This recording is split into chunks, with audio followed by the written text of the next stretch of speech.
What is up, everybody? Welcome back to the Triple Play Fantasy YouTube channel. I am your host, as always, Kevin Coleman at DuBois_22, and I am here with another edition of a devy series. And this is kind of a different devy series we're going to talk about. College football is back in 7 days, guys. 7 days, and we got college football. I am hyped to the max. I'm excited. I'm excited about every game that's going to come this weekend. And with that being said, I want to get out some of our top 5 2022 devy pieces. And so I've done this on Twitter in the past, but I wanted to bring it to our YouTube channel. If you're not following me on Twitter, it's at DuBois_22. But I wanted to give you guys kind of my opinion on who the QB1 is going to be of this class. And, you know, there's a lot of talk about these guys in college football. You know, obviously Spencer Rattler is there, Sam Howell, Matt Corral, these other guys that I really like. And we're going to go down the list, and I'll mention some guys that maybe they don't have on that list that some other people do. But I want to talk about who is QB1 of this class. And, you know, without further ado, we're going to go to Spencer Rattler. And, you know, to me, he's my QB1 of this class. And I'm going to break down and go from 1 to 5, kind of talk about it. But Spencer Rattler is my number one, 6'1", 205.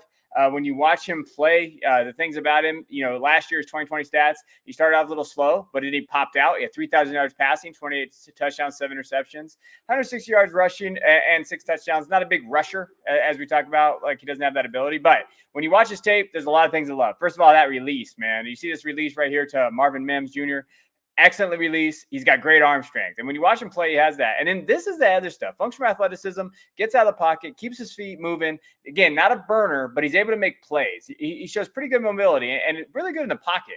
You'll see him here playing off script, gets his feet set, knows where he's going. Quick release. I mean, look at that release. And just look how freaking that ball pops off.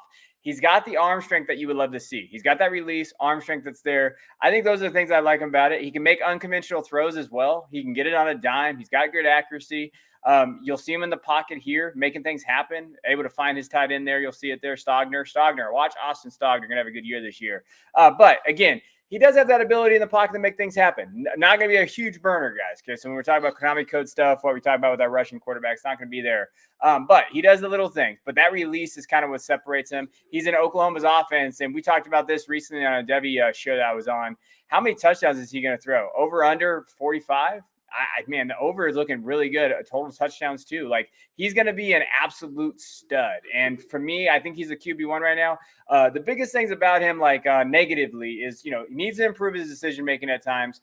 He had some interceptions that were kind of off-putting last year that we saw. And, you know, there's some talk about him being, I don't want to say immature, but some issues. Maybe not playing as hard as he needs to do, doing those type of things. But again, I think he checks those boxes. Being in Oklahoma's offense with Lincoln Riley, I don't know how he's not the QB1 of this class. Again, quick release, makes unconventional throws, really good pocket presence when you watch him play there. Needs to improve that decision-making there. But to me, he's my QB1 of this class. And he's whatever his Heisman odds are right now, and that's something that we're going to be writing over on Campus Ken. You got to look at that. I think that he has an ability to win the Heisman this year in that offense with Eric Gray being there, all those weapons coming back in that receiving core, Hasselwood being healthy. Then you got Mario Williams, true freshman. Like, there's a lot of things to love about Spencer Rattler as a quarterback. Now, my QB2 of this class is Sam Howell. Sam Howell, North Carolina kid. And again, a lot of people have him as their QB1. And so for me, I'm going to talk about why maybe I have Rattler ahead of him. For me, Rattler's ceiling is higher. I think Howell is who he is as a quarterback. When we talk about who Howell is, last year, 6'1", 225, he's got the size you like. Last year, 2020 stats was 231 for 348, 68% completion percentage. He had 3,500 yards passing, 30 touchdowns, 7 interceptions. 92 attempts, 146 yards rushing, and 5 touchdowns. So, again, not going to be someone that we really rely on the ground, but that's not his strength. When you watch him, his strength, he's got impressive accuracy at all levels. And so you'll see the tape here. He's got that arm strength that you like to see. Like, his ball placement is there. I mean, look at that throw right there. It is fantastic. Shout out to my boy, Diamond Brown. Again, he gets his feet set well, gets on his platform well, gets it across his body. Look at his accuracy. Look at his ability to get it to just his mechanics. I think his mechanics are bar none some of the best in college football. I love how he gets the ball out. I love how he gets it to his spot, and you'll see it there as a ball placement. Not that, he's kind of a burner. You see it here, a little bit of run in there, better than I could do, but nothing that's going to really pop off. But he does have some functional athleticism within that pocket. But his idea is his ball placement's there, and his kind of make plays off script as well. Like, he can do that. He checks those intangible boxes. We've seen him at North Carolina being able to kind of hit his reads, and you'll see it right there. Hits his reads, able to really Transition down. Hey, deep ball's not there. Let me hit my second level, guys. He does that very well. I do think, though, what you saw last year with his weapons that he had, he took a lot of unnecessary risk. And I think that's where he get that. He's got a lot of Baker Mayfield comps. And people say he looks like Baker. To me, I think it's there. I think that the Baker Mayfield comps aren't out of this world, out of this question. Like, oh, no, that's not him. But he does take those risks a little bit, and you really got to question that. He's coming into a North Carolina offense that lost a lot of guys: Daz Newsome, Michael Carter, Javonte Williams, Naomi Brown, all those guys. So he's going to have weapons. This is a huge year for Sam Howell. If Sam Howell can have a great year, show what he's been able to do at North Carolina. It has not been a fluke the last 2 years, and it hasn't. He can be there. But if he is able to exceed that, push North Carolina to the brink, he could easily be QB1 in the first QB draft of this class. This is a huge year for him because people want to see what he can do without those weapons that are there. He's got Joshua Downs, Coffee Brown, some other guys there, but can he elevate his game to maybe not having the best weapons around him? That's the key to watch. Now, in his career, he has over 7,000 yards and 68 touchdowns. He's no slouch. He's going to be a top QB of this class. For me, though, I think that his ceiling isn't as high as Rattler. So right now I have Rattler there. And in that offense with Lincoln Riley and those things, that's where it splits hairs with me. But he's still a very, very, very good quarterback. Now, my third guy may be a little hot takey for some out there, but it's Matt Corral. And I moved these guys around a little bit since I did this. I believe I did it like around May or, maybe early May. So Matt Corral, again, what I like from him is 6'1", 205, 2020 stats. He had 231 attempts, 326 yards, 66% completion percentage, 3,000 yards passing, 29 touchdowns, 14 interceptions. He also rushed for 506 yards and 4 touchdowns. So when you look at him, he is a dual threat quarterback. I love everything about him when you watch him play. He's got that dual threat. He's got that arm strength and deep ball accuracy, as you can see here. He has that ability in Ole Miss's offense. He's going to be another year in Lane Kiffin's offense. I like that. I think that he can really set that tone. Everybody's looking for the next Zach Wilson and who's going to pop off and maybe step up in this class. I think a team's going to fall in love with Matt Corral and his abilities. He makes the right reads when he's within the offense. When he doesn't try to do too much, you see it. He has the right reads. He has that ability. He hits his checkdowns. He thinks the game very well. He's a competitor. And, you know me if you've been watching my shows and my content for a long time. Competitiveness is big for me. Competitiveness. That's the key. He has that. He has that intangible box. I love when he checks that. Now, as far as what he doesn't do well, damn it, he makes too many off-script mistakes. And I think that's what we saw last year. We had his 11 interceptions, those 2 games. He had 14 interceptions total. He makes a lot of mistakes sometimes trying to do too much. He's got a little Brett Favre-ish in him, and that could really hurt him. He has a tendency. Now, the other part of that is he has a tendency to stare down his receivers. Those 2 things are not going to do well in the NFL. So hopefully a year in Lane Kiffin's offense will have him see him that development. And hey, remember, these kids can get better. I think sometimes we forget that. Like, these kids can get better here. But besides that, arm strength's there. I love his dual threat ability. Like I said, he has had over 700 yards career rushing yards and 7 touchdowns. So Ole Miss Matt Corral is my QB3. And I really think that that's not really a reach. I think that he can benefit that. If he does well in the SEC, he does well in Lane Kiffin's offense, why can't he be QB3 of this class? And for me, that's him. Now, my next guy, my QB4 is Carson Strong. And I've shifted a little bit on him just because of my love for Matt Corral. Carson was my QB3 of this class, but I dropped him down just a little bit. But that doesn't mean an indictment of him. Like, I really think that he is a legit quarterback option in this league. He's 6'4", 215. He's got the prototypical size that you love. 2020 stats. Last year, he 249 for 355, 70% completion percentage, 2,800 yards, 27 touchdowns, 4 interceptions. Now, biggest thing about Strong is he's not going to be a runner. He's got a little bit more ability than people like to give him in the pocket, but he has that arm strength that you like to see, and you'll see it here in this tape. That's a grown-ass man throw right there, on the money, great pocket presence, great poise. He sets it well in the pocket, does well under pressure. That is fundamental right there. Look at this throw. I mean, you cannot tell me that this does not show an NFL quarterback. Just watch it. As he sets up, you'll see him get his feet set, knows where he's going with the receiver, gets that ball out perfectly to his receiver, boom, on the money.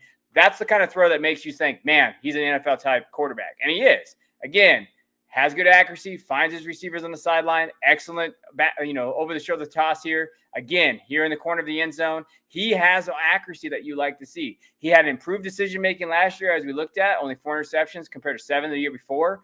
He has that ability within the pocket to find him. That throw is a grown-ass man throw, too. I just want to bring it up as we watch him. As you can tell, I love Carson Strong. Again, to the sidelines, over the shoulder. Great catch by the receiver, but he gets it to where his receiver can do it. He reads through his progressions well. You'll see that. Under pressure, on a dime. Like, those are the things that you like to see from him as a quarterback. I think he reads through his progressions well, like I talked about. Good poise, what you're looking at. Now, he lacks real mobility in terms of like fantasy upside. I think that he has mobility within the pocket that he doesn't get credit for. He moves well within the pocket. He sees the field well within the pocket. He does a lot of good things within that pocket there.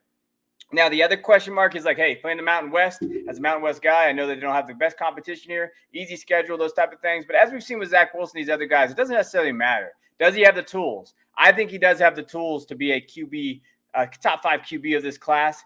To me, it's there. It's there. He just got to step up. He could easily, with that offense coming back, and a lot of different guys there, Romeo Dubes, Cole Turner, tight ends, turn wide receiver. He's kind of both. Well, he's a wide receiver, turn tight end, but he kind of plays both positions. He's an absolute stud.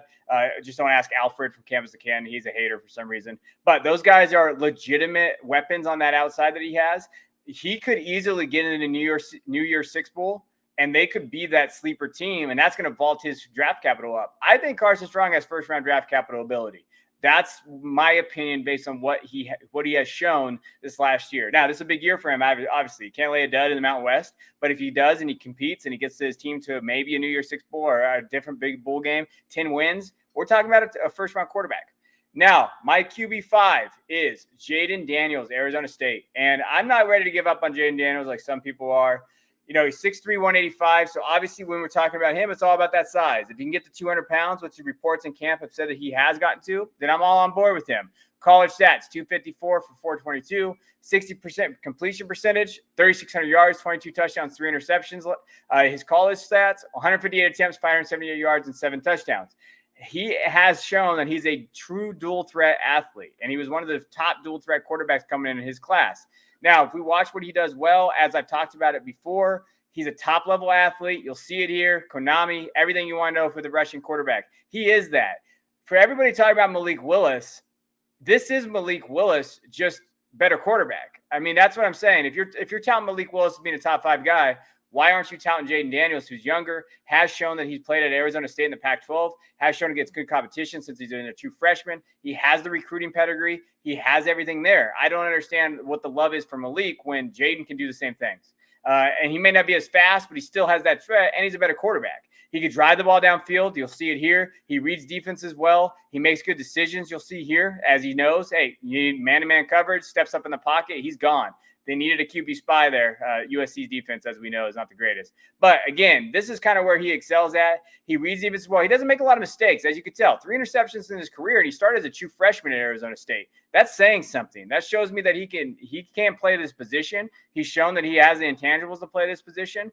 And he can get the ball to his guys. He doesn't make many mistakes, drives the ball downfield. Now, he can be inconsistent sometimes with his throws. Sometimes, like, hey, when you watch him, you're like, hey, why did you make that decision?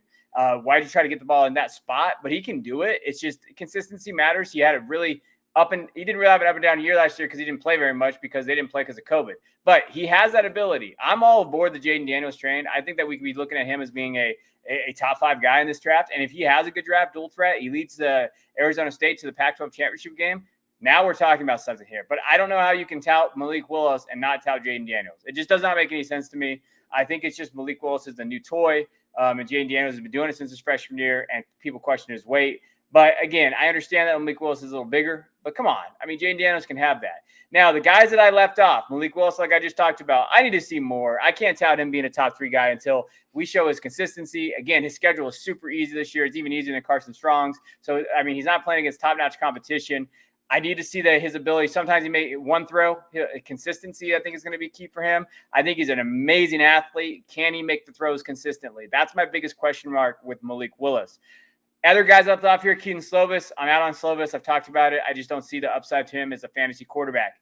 JT Daniels, you got to see more. Can he be consistent? We've talked about him in the Georgia breakdown. If you haven't seen that, I'd definitely take a look.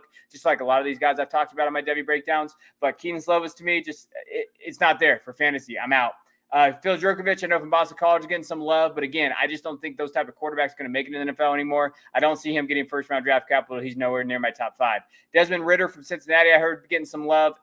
But the one kid that I would say keep an eye on is Grayson McCall from Coastal Carolina. I don't think he's getting the type of buzz that he should be. I think that he's closer to the top 5 than people want to admit. So keep an eye on Coastal Carolina quarterback Grayson McCall. Again, he's 6'3", 200-pound quarterback from Coastal Carolina. take a look at him. But those are my top 5 2022 QBs. As I've talked about, Spencer Rattler is my number 1. Sam Howell is my number 2. Matt Corral is 3. Carson Strong is 4. And Jayden Daniels is 5.